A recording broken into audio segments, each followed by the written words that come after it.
Happy Wednesday, and hello, wrestling fans. Welcome to Body Slam Your Ears, sponsored by the NYC Demon Diva YouTube page. Don't forget to subscribe and hit that notification button. But today, we're talking about who the hell's gonna show up at AEW Dynamite. Issa, how you doing today?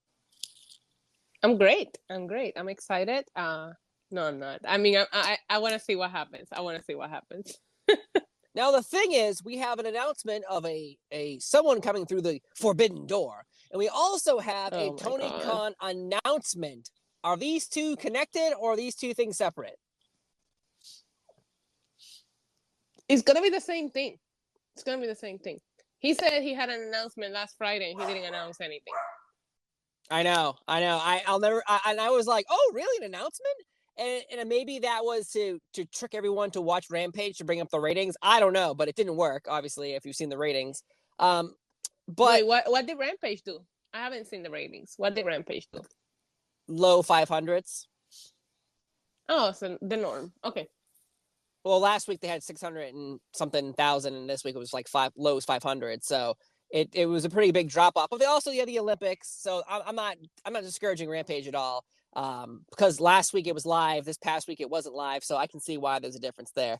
But the running story of this person showing up tonight on AEW Dynamite is Keith Lee, and that's what everyone wants. That's what everyone's hoping. But yet, Mia Yim and Keith Lee just got married this past weekend. So on Mia Yim's on her Twitter account, she posted a picture of her and Keith Lee on a boat. Unfortunately, she probably wasn't thinking when she posted that, because she's saying, oh, we're on our honeymoon. Well, I've seen the wedding photos all weekend.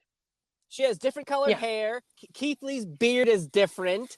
Someone found the photo of her originally posting in 2020 of her in that same sunglasses, same hair, same bathing suit. So it's like, you kind of gave it away by posting that. Yeah, the Twitter police came for her. But you should also never underestimate the power of a woman changing her hair color overnight. Yeah, but Keith Lee, for instance, the picture at his wedding, he has a thick beard outline. In the picture, he has a razor stripe beard. So it's like, huge difference there. The guy's not going to be like, I want to go get my face really cleaned up before I go on my honeymoon. No, he's not thinking that at all. He was looking his best at his wedding. He doesn't give a shit what happens next. I don't know. I disagree. I want to look my best on my honeymoon. I mean, listen, you're trying to get some. I will be more worried about what I look like on my honeymoon than my wedding. What? No. No one's taking a picture of you. No one's taking a picture. Listen, I'm a married man, 10 years now, and on my wedding, I had a beautiful haircut. My face was completely shaved, no beard, no nothing. It was clean shaven. One of my honeymoon, you think I was like doing my hair or shaving every day? No. So you're more worried about impressing like hundreds of people that you invited over your significant other on their most romantic weekend. Then you got your priorities wrong. Fuck those people. I want to impress my significant other. No. I already locked that down with the ring. That's boom. I don't have to. Once their marriage is there, that mentality is the reason why the divorce rate is so high. That mentality is exactly why the divorce rate is so high.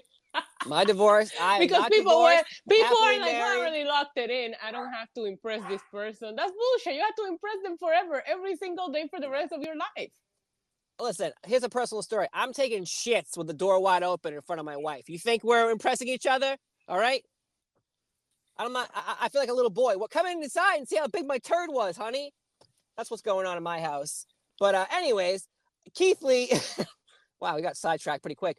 Keith Lee is the number one person everyone believes to be showing up. But yet I keep seeing the Jeff Hardy narrative. You think it's going to be Jeff Hardy? Oh, I'm breaking up according to text messages here. Can you hear me okay? Yeah, I got you fine. Yeah, you keep breaking in and out for me. I'm sorry. I keep hearing you like in and out. But I was going to say, even if it's Keith Lee beyond the whole wedding thing, that's not the forbidden door. That's not. He's a free agent. He can go wherever he wants.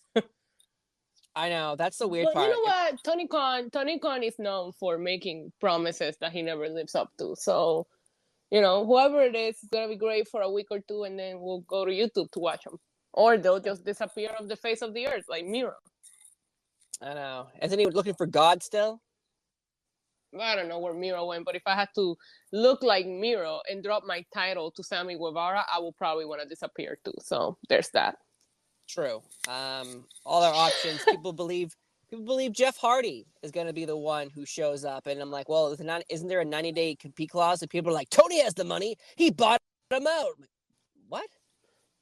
I think if Jeff Hardy is the person, I think the two people that could make a little bit of a difference, and I'm just using big words here because if you couldn't make a difference as far as the needle moving with CM Punk and Bryan, I'm not sure who could make a difference, but I do think Jeff Hardy and Bray Wyatt would be probably difference makers in my opinion. But I mean, Bray Wyatt would also not count to me as a forbidden door entrant. It's going to end up being somebody from New Japan that half of the crowd don't know who that person is, including myself when I'm watching at home.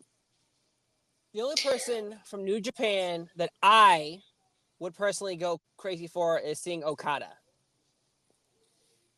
That's it. Okada. Wait, what you say? I said Okada. If it's not Okada from New Japan, then it's like, I don't care. I like Jay White. But Jay White, we already seen him in Impact, so I don't know that it will make that big of a difference where, like an Okada, I think that will be a huge moment for people that are into that. The problem is that you're catering to a smaller group of people. You know what I mean? And I don't know, I would assume at some point he does want to see the ratings move up a little bit. They've been steady. So I don't know. I really don't know. I have this theory of expecting the worst and not hoping for anything. That way I'm pleasantly surprised when it does happen. So if I sound a little bit negative, it's because I don't want to like fantasy book something. I would love to see Jeff Hardy reunite with Matt Hardy and like make something out of Matt Hardy in AEW because I hate everything they've done with Matt Hardy in AEW. Yeah, agreed. I think Jeff Hardy is a recognizable face. So you put him on a poster and, oh, shit, it's him versus Hangman Page or him versus Kenny Omega on a pay-per-view. The AEW fans won't like it, but the outside fans will be like, oh, my God, Jeff Hardy. I love Jeff Hardy. Oh, yeah, he's here. So that's the only person I can see making, like, a difference. Keith Lee, Karrion Kross, Jay White, Will Ospreay, Samoa Joe. These are all the names that are being tossed out right now. But it's like, Jeff Hardy, to me, is someone from 20 years ago who was watching wrestling, knows who he is. They have no idea who Karrion Kross is.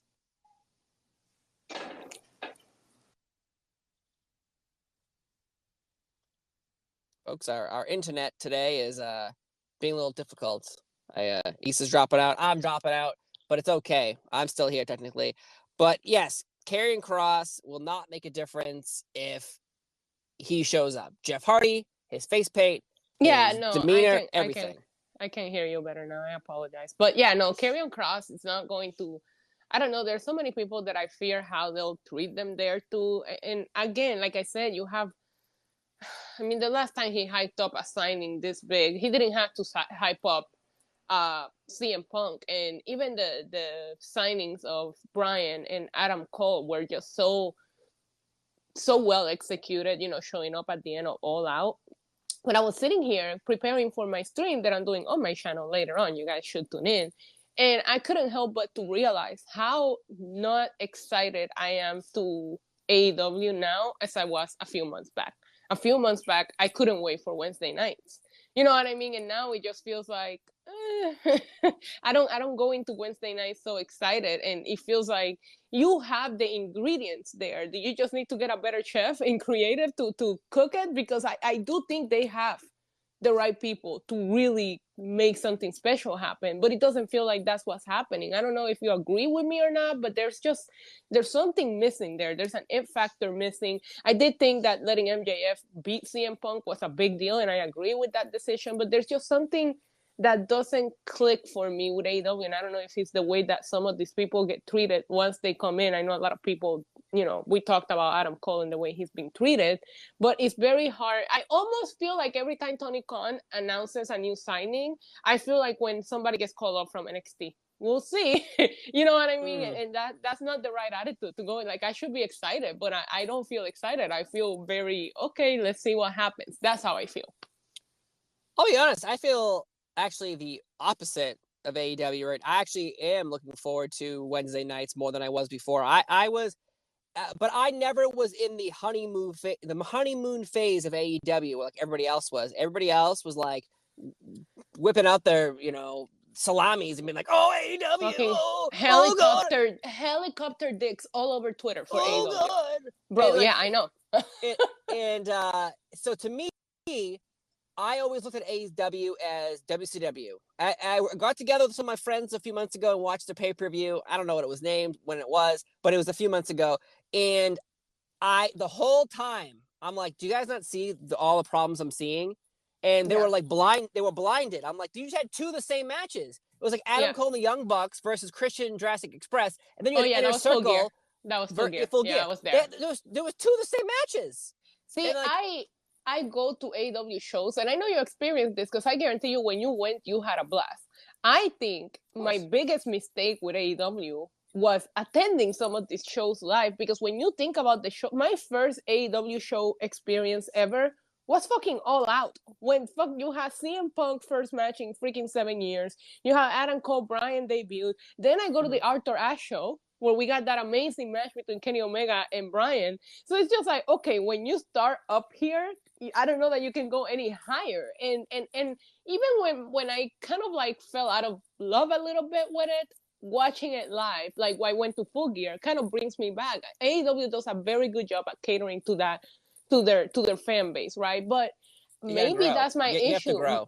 Yeah, you have to grow, but maybe my issue is that what I've experienced was such a high that what else am I gonna do? Like, it's like a drug addict. Like, you gotta get a bigger fix. You know what I mean? Because it's like, I don't know that you can outdo that. And I do feel the momentum from All Out just feels a little bit different. And I like Miro as the TNT champion. I know that Sammy Guevara has a very big fan base, but it's just like, he's not my type of wrestler, right? I enjoy his matches. I think he's very talented in the ring. But you and I have discussed the style of wrestling that I like, right? Big meaty man slapping meat. That's not what Sammy Guevara is at all. I like the sports entertainment factor of it. Hint why I love this CM Punk and MJF, feud. But I don't like what they've been doing with Adam Page. And I thought they told such a good story with Adam Page. I used to not even know who he was. They've ruined. I'll be honest. I ruined him for me. Like, for me, say there's 8 segments, maybe like 3 are working for me, and then the rest of them, I'm like, like Tony Khan was on Busted Open Radio this morning, and he flat out said, first off, he said, Tommy Dreamer is not the secret person coming tonight, so thank God he said that. Wait, people were thinking that? Oh, well, Tommy Dreamer's on there. And then the other thing was, he said, listen, a lot of contracts are not going to be renewed because he keeps bringing in talent. And I get it. Like, Marco Stunt was at GCW. He's taking bookings. You have Joey Janela, who really doesn't know what's going on with his character. The librarian, I know, is still on Dark randomly. The librarian's husband, I can't think of his name right now. Remember how they were going to bring in Tony Nese as a star, and we only seen him once on TV? The rest has been on YouTube. Yeah, well, that's another thing. So my problem is, we're gonna find out the honeymoon phase. You just brought it up. Your honeymoon phase seems to be fading already. The 2-year run of AEW so far, the fantasy matches. Well, guess what? You run out of fantasy matches, and I'll bring it up again. This reminds me of WCW all over again. You had momentum in '96, and then like '95, '96, you got to '97, and you're like, shit, we're out of marquee names. We've already pulled off all of our fantasy matches. Oh, we'll get Bret Hart. There's a lot of fantasy matches. They brought over Bret Hart, and they brought over people who, like, Mike Awesome was a big internet fan, so they brought over Mike Awesome. They brought in The Wall. Like, they brought in all these people from different organizations, UFC, ECW, WWF, thinking that if they keep bringing these big surprises, the forbidden door, if you want to use that word, it didn't do anything. It did nothing. Because the honeymoon phase was over. You can't keep piling on more if it's already over. Right, and that's another point that needs to be brought up. Yeah. It's almost like this whole, I have a huge announcement, we have a huge signing. You can't keep signing people to get somebody to tune in for a week and then they tune out as soon as the segment is over. It's not working. Your company is still operating at a negative, where your competitor that you're going against and your fan base talks so much shit about just reported $1 billion in revenue. Mm-hmm. I don't know. I do think, though, I will tell you one thing. I do think there's a lot of dream matches still left with AEW, but I actually think that the creative needs to be worked on. I don't know, that some of the storylines, I'm just not with it. Like, this whole Lance Archer, Adam Page thing is stupid.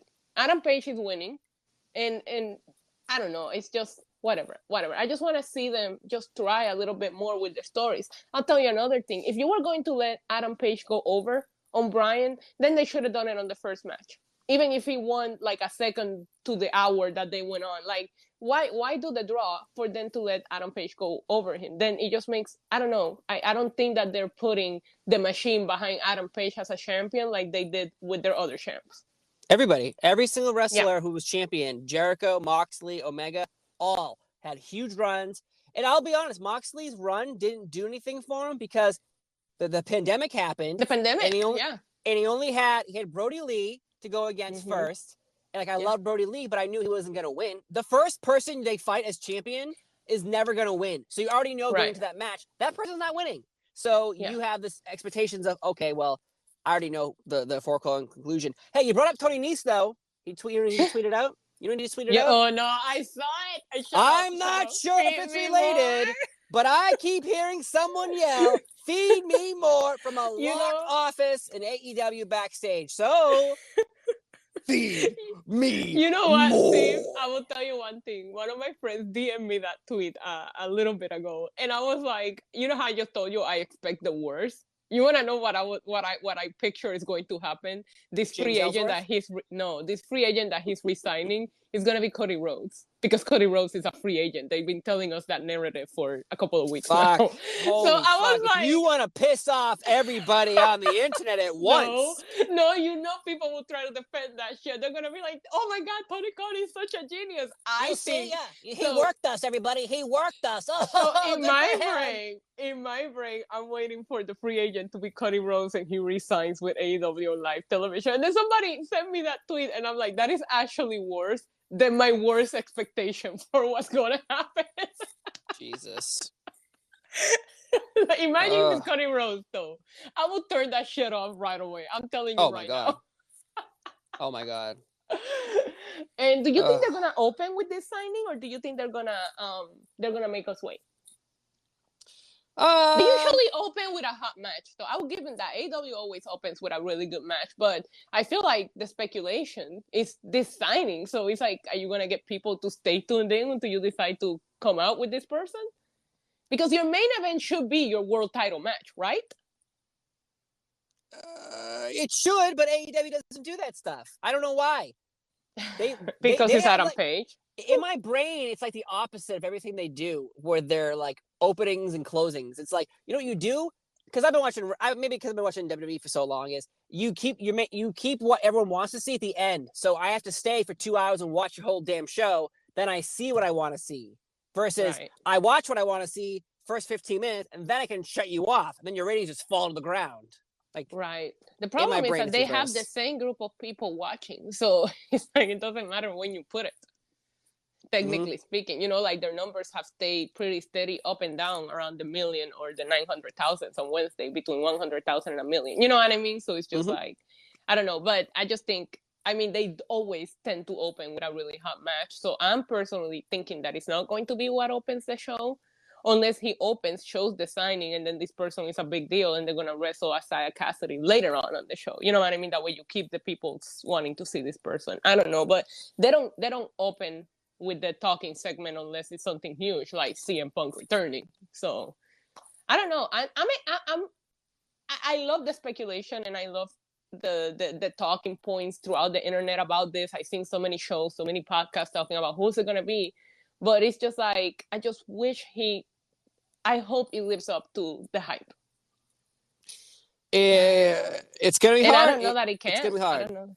It's going to be very hard to do that. Because you already signed some of the biggest names. And the sad thing is, like, I remember I had tears in my eyes when CM Punk came back. And it's like, I don't know that you're ever... And that's my point about my hype kind of coming down. It's like, I don't know that you can outdo that.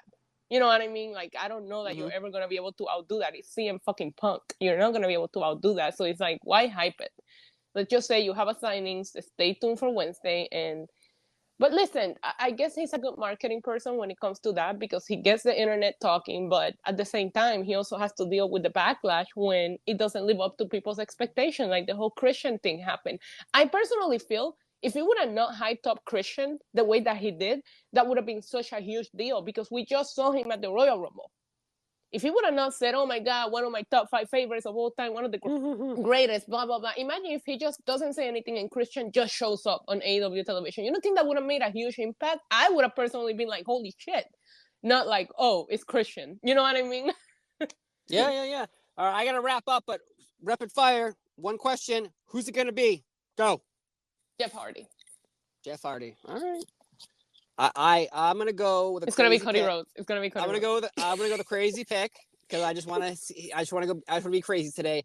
It's gonna be Shane McMahon. Thank you, folks, for listening to Body Slam Your Ears right here on the NYC Demon Diva YouTube page. I've been Steve Fall. You can follow me on Twitter at Steve Fall. Simple as that. And of course, you can follow the Demon Diva on all our platforms. Just go to her Twitter.